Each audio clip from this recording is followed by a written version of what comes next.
Bismillahirrahmanirrahim. Assalamualaikum warahmatullahi wabarakatuh. Alhamdulillahirabbil alamin. Wassalatu wassalamu ala asyrafil anbiya'i wal mursalin wa ala alihi wasahbihi ajmain. Pertama-tama dan yang paling utama, marilah kita mengucapkan puji beserta syukur kehadirat Allah Subhanahu wa taala. Sebagaimana dengan kudrah dan iradahnya lah kita dapat melakukan diskusi pada hari ini. Tak lupa pula salawat beriring salam sama-sama kita sambung sajikan ke pangkuan Nabi besar Muhammad sallallahu alaihi wasallam sebagaimana beliau telah membawa kita dari alam jahiliyah ke alam Islamiyah, dari alam kegelapan ke alam yang terang benderang, dan dari alam kebodohan ke alam yang penuh dengan ilmu pengetahuan seperti yang kita rasakan saat ini. Baiklah, di sini saya berperan sebagai moderator sekaligus pemateri. Nah, pada hari ini kelompok 4 akan mempresentasikan materi tentang teori belajar konstruktivistik yang beranggotakan saya pribadi, Anissa Novalia, Dara Mauliza, Dara Raudatul Jannah, Dewi Nisrina, dan juga Nazatul Izati. Sebelumnya Nisa mau tanya nih, gimana kabar teman-teman sekalian? Semoga baik-baik aja ya. Di era pandemi seperti saat ini, kegiatan belajar dan mengajar masih menjadi kebutuhan primer kita semua ya. Biarpun kita nggak bisa belajar secara tatap muka, masih bisa kok kita lakuin secara daring seperti diskusi kita pada hari ini. Intinya itu, kita tetap harus semangat untuk belajar dengan cara memanfaatkan teknologi yang ada. Nah, pada kesempatan kali ini, kami akan menjelaskan teori tentang teori belajar konstruktivistik. Seperti yang kita ketahui bersama, teori belajar ini sangat penting diketahui oleh calon tenaga pendidik, di mana kita harus merancang proses belajar mengajar yang akan dilaksanakan agar berjalan secara optimal. Ada beberapa teori belajar dalam psikologi pendidikan, salah satunya adalah teori belajar konstruktivistik. Sebelum kita masuk ke dalam inti pembahasan berikutnya, ada baiknya kita mengenal terlebih dahulu kedua tokoh ini. Ada yang tahu nggak kira-kira? Oke, kedua tokoh ini ialah Piaget dan Vygotsky, di mana kedua tokoh ini berperan sangat penting dalam mengemukakan teori belajar konstruktivistik. Mereka ini berpendapat bahwa perubahan kognitif hanya terjadi jika konsepsi yang telah dipahami sebelumnya itu diolah kembali melalui suatu proses ketidakseimbangan dalam upaya memahami informasi-informasi baru. Sampai di sini apakah sudah dimengerti? Kalau sudah, kita lanjut ya. Oke, sekarang kita akan masuk ke dalam inti pembicaraan kita, yaitu pengertian teori belajar konstruktivistik. Teori belajar konstruktivistik merupakan landasan berpikir bahwa pengetahuan itu dibangun oleh manusia sedikit demi sedikit, yang hasilnya itu akan diperluas melalui konteks yang terbatas dan tidak sekonyong-konyong. Nah, arti tidak sekonyong-konyong di sini ini ialah tidak bahwa ilmu pengetahuan itu tidak diperoleh secara tiba-tiba kayak gitu. Harus dilalui dulu prosesnya sedikit demi sedikit kayak gitu. Pengetahuan itu bukanlah seperangkat fakta, konsep, atau kaidah yang siap untuk diambil dan diingat. Manusia harus mengkonstruksi pengetahuan itu dan memberi makna melalui pengalaman nyata. Nah, pada teori belajar ini lebih menekankan pada proses dan kebebasan dalam menggali pengetahuan serta upaya dalam mengkonstruksi pengalaman. Atau dengan kata lain, teori ini memberikan keaktifan terhadap siswa untuk belajar, menemukan sendiri kompetensi, pengetahuan, teknologi, dan hal yang lain yang tentunya itu berguna bagi dirinya sendiri dan juga orang lain. Dalam proses belajar pun memberi kesempatan kepada siswa untuk mengemukakan gagasannya dengan bahasanya sendiri, untuk berpikir tentang pengalamannya, sehingga siswa menjadi lebih kreatif dan imajinatif, serta dapat menciptakan lingkungan belajar yang kondusif. Oke, kita lanjut ya.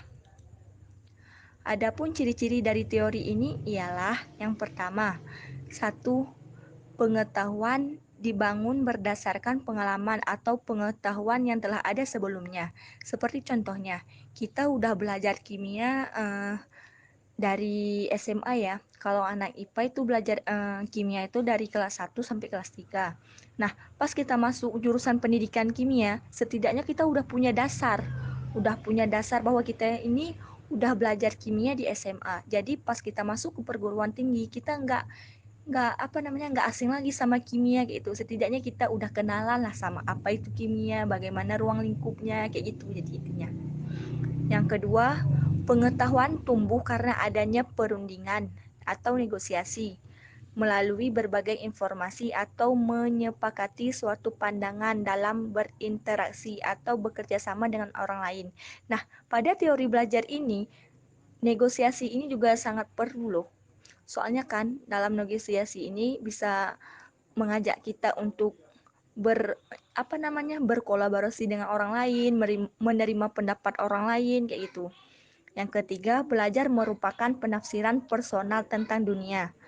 Yang keempat, belajar merupakan proses yang aktif di mana makna dikembangkan berdasarkan pengalaman. Nah, seperti yang udah Nisa jelasin sebelumnya, pada teori ini, belajar ini siswanya itu lebih ditekankan agar lebih aktif kayak gitu dalam mengembangkan apa yang menjadi potensi dirinya kayak gitu. Intinya dia nggak cuma dengar ceramah aja, dia harus mencari, menggali kayak gitu.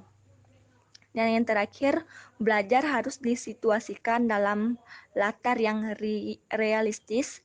Penilaian harus terintegrasi dengan tugas dan bukan merupakan kegiatan yang terpisah kayak gitu. Oke, demikianlah penjelasan dari saya. Lebih dan kurang saya mohon maaf. Untuk penjelasan berikutnya akan dijelaskan oleh teman-teman saya yang lain ya. Saya Dara Mauliza akan menjelaskan tentang tujuan dari teori konstruktivistik. Yang pertama, adanya motivasi untuk siswa bahwa belajar adalah tanggung jawab siswa itu sendiri, di mana dalam hal belajar itu adalah kesadaran dari siswa itu sendiri, bukan tanggung jawab orang tua ataupun guru. Yang kedua, mengembangkan kemampuan siswa untuk mengajukan pertanyaan dan mencari sendiri pertanyaannya. Seperti ketika kita memberi suatu materi kepada siswa tersebut, maka ada sesi tanya jawab. Nah, di sesi tanya jawab tersebut, siswa akan bertanya sesuatu yang tidak dimengertinya. Atau kita bisa memberikan sebuah tugas. Setelah mereka membaca suatu materi yang akan dipelajari, mereka harus membuat beberapa pertanyaan yang didapat dari materi tersebut. Yang ketiga, membantu siswa untuk mengembangkan pengertian dan pemahaman konsep secara lengkap. Di sini ketika kita mengajarkan siswa tentang suatu hal, maka kita mendorong siswa tersebut untuk mengembangkan hal tersebut menjadi lebih luas. Yang keempat, mengembangkan kemampuan siswa untuk menjadi pemikir yang mandiri. Lebih menekankan pada proses belajar, bagaimana belajar itu. Lalu selanjutnya ada prinsip-prinsip konstruktivistik. Yang pertama, pengetahuan dibangun oleh siswa sendiri. Yang kedua, pengetahuan tidak dapat dipindahkan dari guru ke murid, kecuali hanya dengan keaktifan murid sendiri untuk menalar. Seperti ketika guru menjelaskan di depan, guru tidak bisa semata-mata hanya menjelaskan langsung murid mengerti, tidak. Tapi murid harus ada keaktifan di situ, keaktifan bertanya, merespon, dan sebagainya. Yang ketiga, guru sekedar membantu menyediakan sarana dan situasi agar proses konstruksi belajar berjalan lancar. Jadi guru hanya menjadi sarana belajar, sedangkan siswa yang menjadi orang-orang yang aktif dalam bertanya atau menggali sesuatu dari guru tersebut, ingin menggali informasi yang lebih dalam untuk memantapkan pemahaman mereka. Yang keempat, murid aktif mengkonstruksi secara terus-menerus sehingga selalu terjadi perubahan konsep pembelajaran. Baiklah, saya Nazatul Izati akan menjelaskan tentang model pembelajaran konstruktivistik. Dalam model pembelajaran konstruktivistik ada 5 model. Yang pertama yaitu pembelajaran aktif, atau yang sering disebut dengan active learning. Secara harfiah, pembelajaran aktif dapat diartikan sebagai konsep pembelajaran yang melibatkan siswa, baik secara fisik, psikis, maupun emosinya dalam proses pembelajaran. Keaktifan dan keterampilan siswa dalam proses pembelajaran tidak hanya keterlibatan dalam bentuk fisik, seperti duduk melingkar, mengerjakan atau melakukan sesuatu, akan tetapi dapat juga dalam bentuk proses analisis, analogi, komparasi, penghayatan, yang kesemuanya itu keterlibatan siswa dalam hal psikis dan emosi. Siswa dalam hal ini terlibat dalam proses mengkomparasikan materi pembelajaran yang disampaikan oleh guru dengan pengalaman atau kesan yang sama pada waktu dan tempat yang berbeda. Melalui komparasi, siswa membentuk pemahaman atau kebermaknaan terhadap materi yang disampaikan oleh guru. Menurut Jean Piaget, proses pembelajaran adalah proses aktif. Hal ini karena pengetahuan terbentuk dalam subjek belajar. Sehingga untuk membantu perkembangan anak, perlunya diciptakan kondisi belajar yang memungkinkan anak belajar sendiri.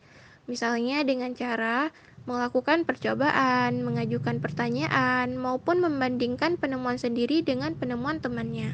Yang kedua yaitu pembelajaran mandiri. Pembelajaran mandiri merupakan antitesis dari apa yang tengah berlangsung di sekolah-sekolah era industri yang dibangun mirip dengan pabrik. Di sekolah-sekolah era industri, tugas seorang siswa adalah mematuhi aturan-aturan yang ditujukan untuk mengatur dan mengendalikannya. Misalnya seperti jangan bicara sebelum gilirannya, berjalan dalam satu barisan, meminta izin dahulu jika ke kamar mandi, dan sebagainya. Dalam pembelajaran mandiri ini, siswa dituntut mandiri. Mengapa begitu? Karena agar siswa dapat melakukan apapun sendiri. Nah, yang ketiga yaitu pembelajaran kooperatif. Pembelajaran kooperatif merupakan istilah umum untuk sekumpulan strategi pengajaran yang dirancang untuk mendidik kerjasama kelompok dan interaksi antar siswa. Tujuan pembelajaran kooperatif setidak-tidaknya meliputi 3 tujuan. Yang pertama yaitu hasil belajar akademik, yang kedua penerimaan terhadap keragaman, dan yang ketiga pengembangan keterampilan sosial. Strategi ini berlandaskan pada teori Vygotsky yang menekankan pada interaksi sosial sebagai sebuah mekanisme untuk mendukung perkembangan kognitif. Selain itu, metode ini juga didukung oleh teori belajar, information processing, dan cognitive theory of learning. Dalam pelaksanaannya, metode ini membantu siswa untuk lebih memudahkan proses encoding yang akan didukung dengan interaksi yang terjadi dalam pembelajaran kooperatif.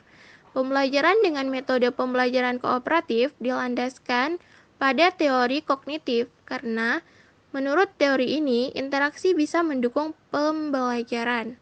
Yang keempat yaitu pembelajaran generatif. Pembelajaran generatif merupakan model yang menekankan pada integrasi yang aktif antara materi atau pengetahuan baru yang diperoleh dengan stegmata. Dengan menggunakan model generatif learning, diharapkan siswa menjadi lebih melakukan proses adaptasi ketika menghadapi stimulus baru. Selain itu, sebagai model pembelajaran yang berlandaskan konstruktivisme, generative learning juga berfokus pada keterlibatan dan partisipasi siswa secara aktif dalam proses belajar sebagai tujuan utama dalam proses belajar.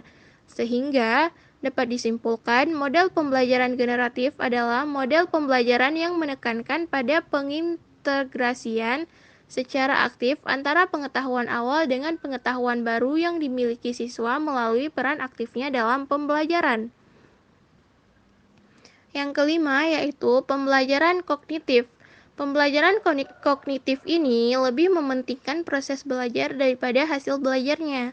Teori ini mengatakan bahwa belajar tidak sekedar melibatkan hubungan antara stimulus dan respon, melainkan tingkah laku seseorang ditentukan oleh persepsi serta pemahamannya tentang situasi yang berhubungan dengan tujuan belajarnya. Teori kognitif juga menekankan bahwa Bagian-bagian dari suatu situasi saling berhubungan dengan seluruh konteks situasi tersebut. Teori ini berpandangan bahwa belajar merupakan suatu proses internal yang mencakup ingatan, pengolahan informasi, emosi, dan aspek-aspek kejiwaan lainnya. Belajar merupakan aktivitas yang melibatkan proses berpikir yang sangat kompleks. Selanjutnya yaitu metode pembelajaran konstruktivisme. Dalam metode pembelajaran konstruktivisme ada 3 metode. Yang pertama yaitu metode pembelajaran penemuan atau yang sering disebut dengan discovery. Metode pembelajaran penemuan adalah metode mengajar yang mengatur pengajaran sedemikian rupa sehingga anak memperoleh pengetahuan yang sebelumnya belum diketahuinya tidak melalui pemberitahuan. Sebagian atau seluruhnya ditemukan dalam diri sendiri. Dalam pembelajaran discovery atau penemuan, kegiatan atau pembelajaran yang dirancang sedemikian rupa sehingga siswa dapat menemukan konsep-konsep dan prinsip-prinsip melalui proses mentalnya sendiri. Dalam menemukan konsep, siswa melakukan pengamatan, menggolongkan, membuat dugaan, menjelaskan, dan menarik kesimpulan sebagainya untuk menemukan beberapa konsep atau prinsip. Yang kedua yaitu metode diskusi. Metode diskusi merupakan kegiatan yang wajar dilakukan seseorang dalam memecahkan suatu masalah. Diskusi melibatkan keterampilan berbicara dalam ragam budaya masyarakat Indonesia bisa terwujud dalam berbagai bentuk, di antaranya rutinitas kegiatan berbicara dalam kehidupan manusia sehari-hari. Nah, dalam metode diskusi, siswa dituntut harus dapat memecahkan pokok masalah yang diberikan dengan cara berdiskusi dengan kelompoknya atau dengan teman-temannya. Nah, yang ketiga yaitu metode pemberian tugas. Metode pemberian tugas adalah merupakan suatu metode mengajar yang diterapkan dalam proses belajar mengajar, yang biasanya disebut dengan metode pemberian tugas. Biasanya guru memberikan tugas itu sebagai pekerjaan rumah, akan tetapi sebenarnya ada perbedaan antara pekerjaan rumah dan pemberian tugas. Nah, antara pemberian tugas dengan pekerjaan rumah yaitu berbeda, di mana apabila disebut pekerjaan rumah, maka si guru memerintahkan siswanya misalnya untuk membaca buku halaman sekian sampai halaman sekian. Nah, setelah sampai di sekolah besok, si guru mempertanyakan apa hasil yang mereka bacakan. Itu merupakan pekerjaan rumah. Namun yang disebut dengan pemberian tugas yaitu setelah mereka belajar di dalam kelas dan setelah mereka membahas materi, maka si guru akan memberikan beberapa soal sebagai tugas. Nah, itulah yang disebut dengan pemberian tugas. Saya Dara Raudatul Jannah akan menjelaskan tentang pembelajaran konstruktivistik meliputi 4 tahapan, yaitu jadi sebelumnya kegiatan belajar merupakan kegiatan yang aktif di mana siswa membangun sendiri pengetahuannya, yaitu mereka mencari, mempelajari, dan menyesuaikan sendiri konsep-konsep dan ide-ide baru.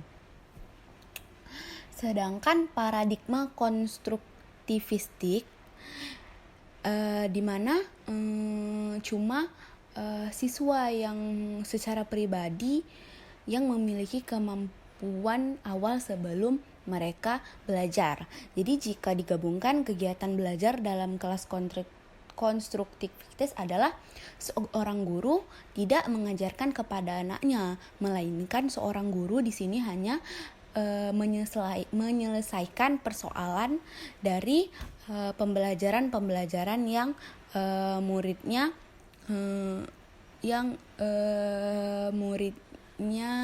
cari. Nah, di implikasi teori konstruktivisme ini dibagi menjadi 4 tahapan. Yang pertama adalah apersepsi. Apersepsi ini merupakan kegiatan menghubungkan konsep awal, mengungkapkan pertanyaan-pertanyaan dari materi sebelumnya.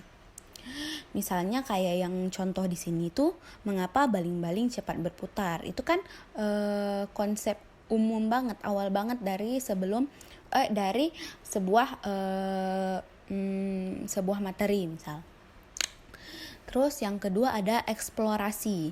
Eksplorasi merupakan tahap siswa mengungkapkan dugaan sementara terhadap konsep yang mau dipelajari. Jadi kan misalnya tadi contohnya mengapa baling-baling dapat berputar. Jadi mereka cari dulu konsep-konsepnya kayak apa saja yang bisa membuat baling-baling itu berputar, alat bahannya apa aja gitu. Terus ada diskusi dan penjelasan konsep. Nah, di sini baru guru menjadi fasilitator untuk menampung dan membantu siswa-siswa membuat kesepakatan kelas dengan cara tanya jawab. Yang terakhir ada pengembangan dan aplikasi. Nah, di sini baru tahapan terakhir yaitu guru menyelesaikan